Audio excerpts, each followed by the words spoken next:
Wasiu Ayinde ti padà fi èsì sí ọ̀rọ̀ rẹ̀ tó ń lọ lórí ayélujára o, èyí lohun tó ṣẹlẹ̀. Lẹ́yìn tí gómìnà ìpínlẹ̀ Ọ̀ṣun gómìnà Adémọ́lá Adélékè pàṣẹ wípé òun ò fẹ́ rí NURTW kankan nípínlẹ̀ Ọ̀ṣun mọ́ o. MC Oluomo Adésànyà wá fárígá o, èyí lohun tó ṣẹlẹ̀. Ẹ wá nǹkan fìdílé kàbí kẹ́ ẹ fìdílé nǹkan kẹ́ ẹ wá gbọ́ ẹ̀kúnrẹ́rẹ́ àlàyé. Wasiu Ayinde ti padà fi èsì sí ọ̀rọ̀ rẹ̀ tó ń lọ lórí ayélujára o, èyí lohun tó ṣẹlẹ̀. Gbajúgbajà olórin Fújì ni Alhaji Wasiu Ayinde Ọlátúnkànmí Anífowóṣe àṣà tí ọ̀pọ̀lọpọ̀ mọ̀ sí K1 The Ultimate tàbí Olúwayé Fújì ti padà fèsì sí ọ̀rọ̀ rẹ̀ tó ń lọ lórí ayélujára o lórí ẹ̀sùn abímọmátọ èyí tí wọ́n fi kàn án o. Èsì tí Wasiu Ayinde wá fi ilẹ̀ wá ń ṣe bí ẹni ń bí ọ̀pọ̀lọpọ̀ àwọn ènìyàn nínú o nítorí pé olórí ọmọ ọba Akilẹ̀ Ìjẹ̀bú yìí ń ṣe bí ẹni ń mú àwọn ọmọ àti ìyá rẹ̀ ṣeré o tó wá dàbí wípé ó ń fi ọ̀rọ̀ wọn ṣe yẹ̀yẹ́. Òkò orin tí Wasiu Ayinde wá sọ ọ́lẹ̀ wá fọgbà yanga báyìí o ṣé lẹ́yìn tí arábìnrin tí wọ́n ń pè ní Ogechi Elina àti ọmọ rẹ̀ tí wọ́n sọkún síta èyí tí ó wá láti ìpínlẹ̀ Imo èyí tí wọ́n fi ẹ̀sùn abímọmátọ èyí tí wọ́n fi kan K1 The Ultimate èyí tó ń jà lórí ayélujára káàkiri báyìí. K1 ti wá forin ránṣẹ́ o, ó ti fi èsì orin ránṣẹ́ báyìí. Èsì orin tí K1 wá fi sílẹ̀ òun ló wá dá wàhálà lẹ̀ sórí ayélujára o. Báyìí lórin náà ṣe lọ ó ní ẹ tan Bluetooth yín sílẹ̀, ẹ tan rédíò yín sílẹ̀, ẹ gbé lọ sórí TikTok, ẹ gbé lọ sórí Facebook. Ọmọdé yìí má pa mí, bó o bá lóyún kóyún Sara ni, Sara ni, bó o bá lóyún kóyún Sara ni. Sara yìí ló wá ń jà lórí ayélujára báyìí o. Àṣà tó o bá lóyún kóyún Sara ni òun ló ń jà báyìí. Àwọn èèyàn ti wá ń bọ ẹnu àtẹ́lu K1 The Ultimate. Ọ̀rọ̀ kò gbákùgbé òun làwọn èèyàn ń sọ sí máyégún ilẹ̀ Yorùbá o. Àwọn èèyàn ní ó ti hàn gbangba wípé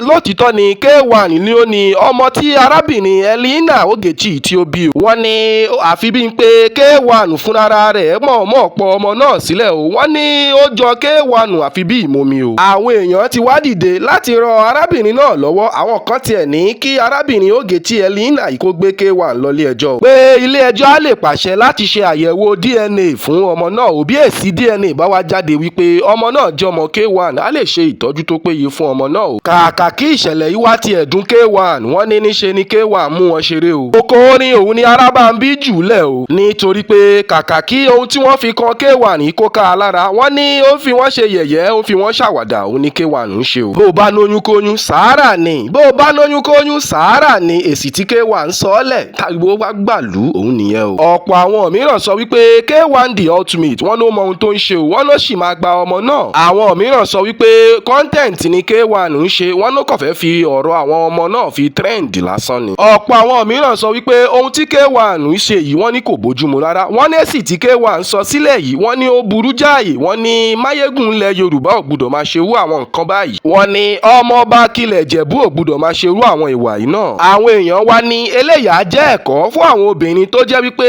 àwọn gbajúmọ̀ ilẹ̀ Yorùbá àbí ilẹ̀ Nàìjíríà òun ni wọ́n máa ń sábà tẹ̀lé káàkiri. Wọ́n ní bó o bá lóyún kóyún o Sara ni o. Ẹ gbé lọ sórí TikTok kódà kẹ́ ẹ gbé lọ sórí Facebook. Ọmọdé yìí má pa mí, bó o bá lóyún kóyún Sara ni, Sara ni, Sara ni. Lẹ́yìn tí gómìnà ìpínlẹ̀ Ọ̀ṣun gómìnà Adémọ́lá Adélékè pàṣẹ wípé òun ò fẹ́ rí NURTW kankan nípínlẹ̀ Ọ̀ṣun mọ́ o. MC Oluomo Adésànyà wá fárígá o, èyí lohun tó ṣẹlẹ̀. Ó ṣẹlẹ̀ pé gómìnà Adémọ́lá Adélékè pàṣẹ wípé òun ò fẹ́ rí NURTW táwọn èèyàn mọ̀ sí National Union Road Transport Worker yìí tó wà nípínlẹ̀ Ọ̀ṣun o. Látàrí ìwà ìbàjẹ́ tí àwọn kọ̀ọ̀kan lára àwọn National Union Road Transport Worker yìí wù ní ìpínlẹ̀ Ọ̀ṣun. Èyí ló wá fà á tí gómìnà Adémọ́lá Adélékè wá fún wọn ní ìdádúró òjijì wípé òun ò fẹ́ gbọ́n tó ń jẹ́ bẹ́ẹ̀ nílùú òun o. Àti pé kí àwọn agbófinró máa kó ẹnikẹ́ni tó bá pera rẹ̀ ní National Union Transport Worker ní ìpínlẹ̀ Ọ̀ṣun o. Èyí ló fà á tí pírẹ́sídẹ̀ǹtì àwọn National Union Road Transport Worker yìí jáde tẹ́ a mọ̀ sí MC Oluomo. Tí MC Oluomo ọmọ Adésànyà yìí náà wá sọ wípé gómìnà kankan ò náṣẹ láti dá ẹgbẹ́ NURTW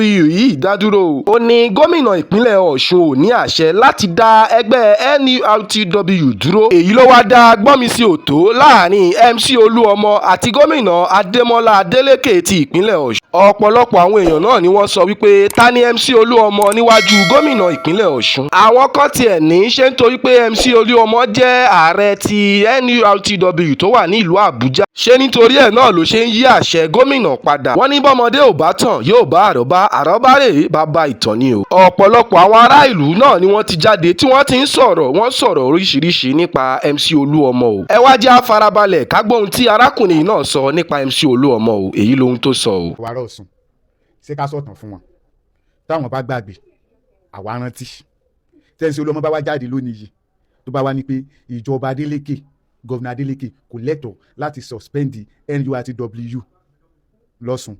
Ìtàn náà fẹ́ gbọ́, ìtàn Oluomo fẹ́ gbọ́.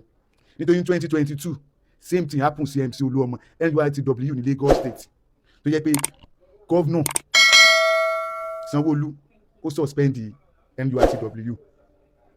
Kí ni Oluomo ṣe sí? Kí ni Oluomo ṣe sí nígbà yẹn? Kí ló dé tí Oluomo ò fi jáde wípé gómìnà Lagos State kò lẹ́tọ̀ọ́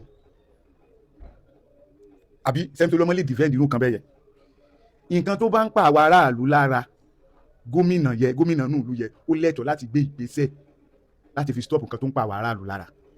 Lẹ́yìn gómìnà ní state kan kò tún sí alágbára yẹn mọ́, òní nàbà even ọba aládé kò ní agbára tó gómìnà, agbára tí gómìnà ní. Tẹ́bàdé wọn pariwo local government autonomy, local government autonomy. Even a sitting governor, a state governor, executive order ó lágbára ju anything lọ. So kò dẹ̀ sí nǹkan tó kan MC Oluomo nítorí pé MC Oluomo ò lè dáàbò bò wá. Tí anything bá ṣẹlẹ̀ ní ìpínlẹ̀ Ọ̀ṣun, MC Oluomo kò lẹ́gbàá láti dáàbò bò wá. Gómìnà wa la máa mú responsible. So MC Oluomo nígbà tí àwọn èèyàn tí wọ́n ń lo gáràjì láti fi ṣe kíni láti fi ba ètò ààbò ìpínlẹ̀ Ọ̀ṣun, ẹ mọ iye èèyàn tí wọ́n ti dẹ́mi wọn légbodò ní orí nínú gáràjì náà. Ẹ mọ iye ìṣẹ̀lẹ̀ tó ti ṣẹlẹ̀ tó ti lu àwọn area boys láti fi ṣe àwọn aráàlú léṣe. So ẹ̀yin ò concern lórí àwọn aráàlú, lórí àwọn èrò tẹ́ ń gbé àpò ara yín lẹ́ ń dù. Ìkànnì yín sà MC Oluomo. Gbogbo ẹ̀dá tó yẹ pé àpò ara ẹ̀ ló ń dù, gbogbo àgbà tó yẹ pé àpò ara ẹ̀ ló ń dù, tó yẹ pé kò dù ẹ̀mí ẹ̀ ọmọlákejì ẹ̀, ìkànnì ló yàn bẹ́yẹ. Nǹkan tó yẹ kẹ́yìn ṣe ni pé ó yẹ kẹ́ gbogbo ibi tí NURT community wà ní gbogbo Ọ̀ṣun, gbogbo ibi tí gáàjì wà, ó yẹ kẹ́ gbé bánà wípé garage is for passenger to enter motor to the destination where a passenger is going safely, not for fighting. Ó yẹ kẹ́ ilẹ̀ tí gbogbo yẹ, ó yẹ kẹ́ tó aláìsọ, ó yẹ kẹ́ tó láti pé àwọn NURTW chairman ní gbogbo state, ní gbogbo every angle of Ọ̀ṣun state láti pé ẹ má involve ara yín in anything political something, ẹ má jẹ́ kó lóṣèlú lóyìn, ṣùgbọ́n síbẹ̀síbẹ̀ ẹ sọ yẹ ìkànnì yín MC Oluomo.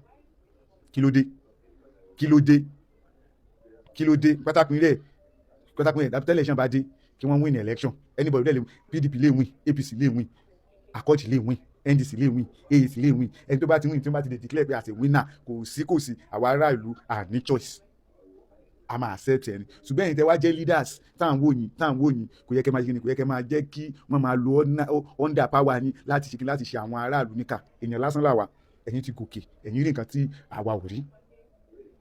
So for a governor to say I don't want this, ó ti ní nǹkan tó ṣẹlẹ̀. Wọ́n lo NURTW àwọn gáràjì wọn yẹ láti fi àtáàkì àwọn aráàlú. That's what and anything tó bá ṣẹlẹ̀ nípínlẹ̀ Ọ̀ṣun ó ṣe kíni gómìnà ló bá because òun ni first citizen nípínlẹ̀ Ọ̀ṣun. So pẹ̀lú ọ̀rọ̀ tẹ́ wá ń sọ wípé kíní mọ̀tàn nìyẹn nǹkan tó ṣẹlẹ̀ sí yín lójú gbogbo wa tí ní ó sì gbé everybody rí ẹ̀yìn wá ń dín náà kí ló tẹ̀ fi bá Lagos State chairman ṣà nígbà yẹn. Ìkànnì yín sà, ìpínlẹ̀ Ọ̀ṣun dẹ̀ máa ní tẹ̀síwájú, ìpínlẹ̀ Ọ̀ṣun máa go forward, gbogbo èèyàn tó bá ti sọ pé máa domi àlàáfíà ìpínlẹ̀ Ọ̀ṣun irú èèyàn bẹ́ẹ̀ yẹ Ọlọ́run ọba láàánú abáṣekínà bá ṣe ìdájọ́ tó tọ́ sí irú èèyàn bẹ́ẹ̀ yẹ. Ẹ̀yin aráalé, ọ̀rọ̀ la gbọ́ lẹ́nu arákùnrin náà o, lẹ́nu àwọn aráàlú. Kílẹ̀ yín náà wá rò sí gbogbo ohun tẹ́ ẹ bá rò pátá, ẹ bá wa fi sí abala ìrísí, kẹ́ bá wa fi sí abala comment section. Ẹ dẹ́ má gbàgbé, ẹ máa bá wa subscribe sórí ìkànnì wa yìí, ẹ like ẹ kẹ́ ẹ share.